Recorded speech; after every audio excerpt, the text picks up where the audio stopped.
abraçados pelo som festivo dessa campanha de caráter evangelístico com a paz do Senhor Jesus.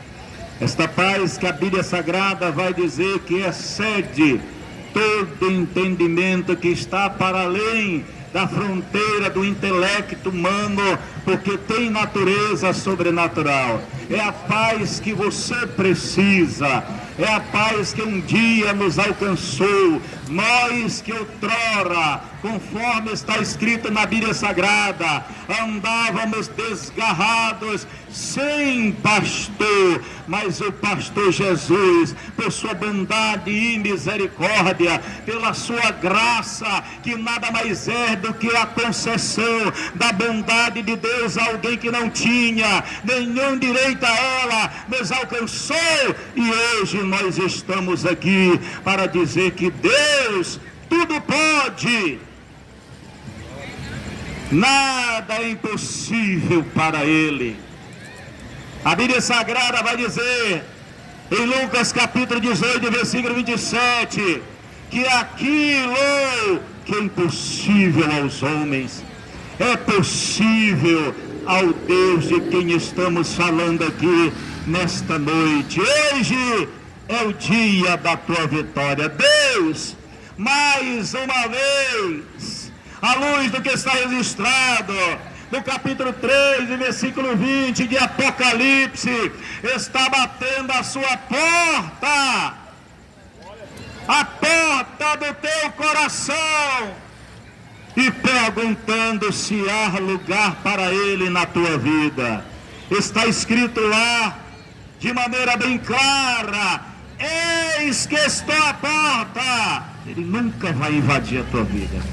E bato, se alguém ouvir a minha voz, que é a sua palavra, e abrir a porta. Vamos aqui conjecturar dizendo que a porta de acesso à tua vida, está escrito: eu entrarei em sua casa, na tua vida, cearei com ele e ele comigo. É isso que o teu Criador quer, cear contigo, ter comunhão contigo, fazer você entender que tudo neste mundo não passa de ilusão. Todos nós um dia, segundo a Bíblia Sagrada, na carta aos Hebreus capítulo 9, versículo 27, vamos ter que encarar a tal da morte. E a pergunta que não quer calar nesta noite é: quando a morte bater na tua porta, o que você dirá para ela? Eu tenho uma triste notícia para lhe dar. Você não terá tempo nem de dialogar com ela. Porque o capítulo 3 da carta, aliás, do livro de Eclesiastes, diz que há tempo para nascer e há tempo para morrer. Quando a morte bater, eu vou me incluir a essa realidade. Em nossa porta, esse é um hóspede indesejável. Eu tenho que estar preparado para o que vai acontecer a partir daquele momento. Para tanto, eu gostaria de fazer uso da Bíblia Sagrada, no capítulo de número 16. A Bíblia Sagrada diz que o vento assopra onde quer, e ouves a sua voz, mas não sabe de onde vem e nem para onde vai. Assim é todo aquele que é nascido do Espírito. O homem faz planos, mas do Senhor vem a resposta. Já faz dias que o eco desta caixa amplificada chega lá na minha casa e me incomodava para vir aqui, e eu fui impedido. Mas hoje eu estava ouvindo louvor pela boca de uma das irmãs, e eu convidei a esposa para estar aqui, porque sei que Deus estará aqui nesse lugar. A Bíblia Sagrada vai dizer, é claro que está dentro do contexto ministerial, mas é fato, onde estiverem 2 ou 3 reunidos em seu nome, ali eu estarei presente. E Deus está presente aqui nesse lugar. E onde ele esteve, a Bíblia Sagrada está recheada de testemunho. Algo de sobrenatural aconteceu. E pode ser que nesta noite também não seja diferente. Lembrando que para que o sobrenatural acontecesse, foi dito aqui nessa noite: chegai-vos a mim e eu me chegarei a vós. Teve que ter a atitude, a iniciativa do ser humano. Deus já tomou a sua iniciativa.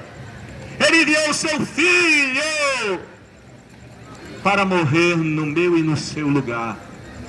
E ainda incomoda a sua igreja, no bom sentido, para sair pelas ruas e falar da existência dele e do que ele é capaz de fazer.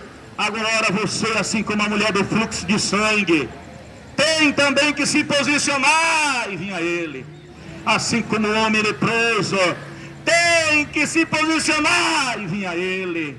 Assim como todos aqueles que foram alcançados pelo seu milagre de caráter físico e espiritual, tem que vir a ele. E a fala de Cristo para você nesta noite, mais uma vez, é: vinde a mim, todos os que estáis cansados e sobrecarregados, e eu vos aliviarei. Eu quero aqui ler, irmãos, o capítulo 16 de Lucas, mais precisamente, capítulo 16 do terceiro livro do Novo Testamento. Para você que tem uma Bíblia, se não tiver uma Bíblia em mãos, você pode baixar rapidamente, e o conselho que eu lhe dou é: baixe a Bíblia, leia a Bíblia, porque esta é uma palavra fiel, verdadeira e digna de toda aceitação. Esta é uma palavra viva que transforma vidas, e nós que aqui estamos somos testemunha disso. Capítulo 16 do livro de Lucas, e o versículo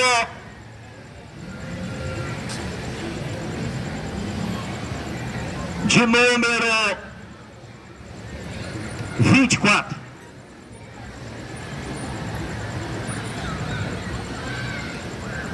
Apenas, que diz: e clamando disse: Abraão. Clamar é falar em alta voz. E clamando disse: Abraão, meu pai. Era uma voz desesperadora. Tem misericórdia de mim e manda Lázaro que molhe na água a ponta do seu dedo e me refresque a língua, porque estou atormentado nessa chama. A título de informação, Jesus, desse texto que está ao alcance da humanidade, porque está trancado nas páginas desse livro sagrado chamado Bíblia, coleção de livros sagrados. Levanta-nos um pouco o véu que nos esconde do além, o além, e nos revela grandes verdades a respeito da vida após a morte. Quando a alma deixa o corpo, ela entra no domínio da eternidade. Se esta alma, existem pelo menos 3 tipos de alma na Bíblia. A palavra alma pode ser interpretada como indivíduo. Capítulo 2, versículo 7 do primeiro livro da Bíblia, chamado de Gênesis. Lá está escrito: e formou Deus o homem do pó da terra, assoprou nas suas narinas e o homem foi feito alma vivente. Existe também alma como sentimento. Aí está Jesus no Getsemane, diante da realidade que encarar a partir daquele momento. Então ele diz para Deus em oração, na condição de homem: a minha alma está profundamente angustiada até a morte. Está falando aqui de parte sentimental, mas tem alma também, é sobre a qual eu gostaria de falar nesta noite, como parte imortal. Capítulo 10, versículo 28 de Mateus. Cristo deixando uma palavra de conforto para os seus discípulos. Haja visto que ele havia dito que ia partir, e ele diz o seguinte: não temais aquele que mata o corpo, mas não pode matar a alma. O corpo voltará para o pó de onde veio, mas a alma, ela vai ter que encarar uma das duas realidades que daqui a pouco, rapidamente, eu vou falar. João, lá na ilha de Patmos, capítulo 5, explode diante dos olhos dele uma revelação maravilhosa, e ele viu as almas daqueles que foram mortos por amor da palavra, clamando e dizendo: até quando, santo e dominador, não vingas o sangue daqueles que estão sobre a terra? É a alma dos mártires do período da grande tribulação. Que se você quiser saber sobre, procure uma igreja evangélica, e é um assunto todo especial. E nesse texto conta a história, embora a epígrafe, embora o título em alguma das nossas versões bíblicas diga que é uma parábola, na verdade é uma história baseada em um fato real, de um homem rico que andava esplendidamente, que concentrava em suas mãos um poder aquisitivo extraordinário, e ao mesmo tempo também havia naquela cidade um mendigo que desejava se alimentar das comidas que caíam da sua mesa, da mesa do rico, e os cães vinham lamber-lhes as chagas. Mas aquele homem aquele homem pobre, mendigo, que está abaixo da faixa da pobreza, que está em plena miséria, certamente ele guardava na tábua do seu coração a palavra de Deus, embora a Bíblia Sagrada não dê certeza disso. Mas ninguém vai para Deus sem conhecer a palavra de Deus. Deus tem as suas formas e maneira de revelar a sua vontade, de revelar a sua palavra, ainda que seja alguém que morre em um lugar ainda impenetrável. Mas Deus é fiel à sua palavra. E a Bíblia diz que Ele quer que todos sejam salvos e venham ao pleno conhecimento da verdade. E eu disse aqui a princípio que aquilo que é impossível a nós, aquilo que a mente humana não consegue conceber, aquilo que as pesquisas não nos dão dados precisos, para Deus é facinho, facinho. Ambos morreram. O rico, como era avarento, como amava o dinheiro, como considerava o dinheiro como seu Deus, foi para o Hades, lugar de tormento eterno.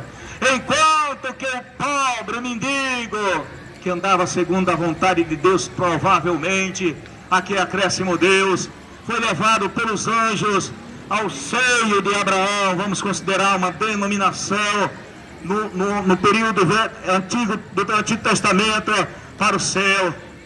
E estando em tormento, aquele homem rico ergueu os olhos e viu ao longe aquele que outrora estava à sua porta mendigando. Ele, conformado em tormento no inferno, aqui o Senhor nos revela que o inferno é um lugar real, e é um lugar de tormento. Cristo vai dizer que o bicho não morre, o fogo não apaga. Cristo vai dizer que haverá pranto e ranger de dentes naquele lugar. Ele grita, ele clama, ele fala em alta voz dizendo: Pai Abraão, tenha misericórdia de mim, Eu peço que Lázaro molhe a ponta do seu dedo na água e me refresque a língua, outra grande verdade. Abraão pega e diz para ele: filho, tu tivesse teus bens da terra, toda oportunidade se tivesse da terra, mas você não fez conta alguma. Agora este que outrora sofria é consolado e tu atormentado. Aquele rico inconformado, ele grita mais uma vez e disse: pai Abraão, pelo menos ressuscita alguém dentre os mortos, pois tenho 5 irmãos, para que dê testemunho na minha casa e eles não venham para esse lugar de tormento. Cristo disse: eles têm Moisés, eles têm os profetas. É o que Deus talvez está dizendo para muitas almas que tiveram a oportunidade de aceitar Jesus como seu único e legítimo Salvador, mas de repente morreram, porque a morte vem de repente e não depende de idade. E Deus deve estar dizendo da mesma forma: eles têm os irmãos que pregam nas praças, nos coletivos, nos templos religiosos, que ele ouça. E a grande verdade que eu disse agora há pouco, que o Senhor nos revela através desse texto, é dizendo, Abraão diz: além disso, existe um abismo entre nós e vós, de sorte que os que querem passar daqui para lá não podem nem tampouco passar de lá para cá. Quando a alma deixa o corpo, ela entra no domínio da eternidade. Se essa pessoa confessou a Jesus como seu único e legítimo Salvador, vai para o paraíso como ladrão da cruz, que reconhecendo o seu grau de pecaminosidade, bem como a majestade de Jesus, disse: Senhor, lembra-te de mim quando estiverem no teu reino. Jesus olha para ele e diz: saiba que hoje mesmo estarás comigo no paraíso. Então, quando a alma deixa, se a sua alma está com Deus, vai para o paraíso. Se a sua alma está sem Deus, vai para o inferno. E agora o Senhor desmascara a doutrina espírita, mais precisamente da ramificação kardecista, que diz que os espíritos das pessoas ficam vagando. O reino de Deus é um reino organizado e Deus nunca permitiria isso. Final e conclusão da história e da mensagem. Hoje o Senhor te dá esta oportunidade de valor inaquilatável. Não deixe para amanhã. Amanhã poderá ser tarde demais. Eu lhe garanto, com base na minha experiência de vida com Deus, que se você entregar a sua vida a Jesus, Deus vai colocar no teu coração uma alegria tão extraordinária que você não vai entender, porque foi o que aconteceu conosco quando aceitamos Jesus como Salvador. Eu que órfão de mãe, sem pai, sem Deus, sem salvação, sem formação acadêmica universitária, pensando até dar um cabo final da minha vida, fui nessa história de aceitar a Jesus. E quando eu levantei a minha mão e aceitei a Jesus, a tristeza, a angústia, o vazio deu lugar a uma alegria tão tremenda que eu não sabia explicar, só chorava, sorria e dava glória àquele que está aqui, quer fazer o mesmo com você. Que Deus abençoe a todos em nome de Jesus. Amém.